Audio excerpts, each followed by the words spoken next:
ನಮಸ್ಕಾರ. ಲೋಕಾಯುಕ್ತ ದಾಳಿ ಟಿವಿಗೆ ಸ್ವಾಗತ. ನಾನು ಗಾಯತ್ರಿ. ಇರಾನ್ ಇಸ್ರೇಲ್ ನಡುವಿನ ಸಂಘರ್ಷ ಮತ್ತಷ್ಟು ಬಿಗಡಾಯಿಸಿದೆ. ದಾಳಿಗೆ ಪ್ರತಿದಾಳಿ, ಏಟಿಗೆ ಎದಿರೇಟು ಎಂಬಂತೆ ಇಸ್ರೇಲ್ ಮತ್ತು ಇರಾನ್ ಪರಸ್ಪರ ಕ್ಷಿಪಣಿ ದಾಳಿಗಳಿಗೆ ಇಳಿದಿದೆ. ಸಂಘರ್ಷ ತಾರಕಕ್ಕೇರಿದೆ.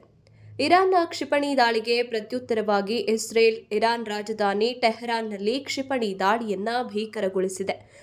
ಸರ್ಕಾರಿ ನ್ಯೂಸ್ ಚಾನೆಲ್ ಮೇಲೆ ಇಸ್ರೇಲ್ ಕ್ಷಿಪಣಿ ದಾಳಿ ನಡೆಸಿದೆ. ಸ್ಫೋಟದ ಸದ್ದು ಕೇಳ್ತಿದ್ದ ಲೈವ್ನಲ್ಲಿ ನ್ಯೂಸ್ ಓದುವಾಗ ಇಸ್ರೇಲ್ನ ಕ್ಷಿಪಣಿಗಳು ಅಪ್ಪಳಿಸಿವೆ.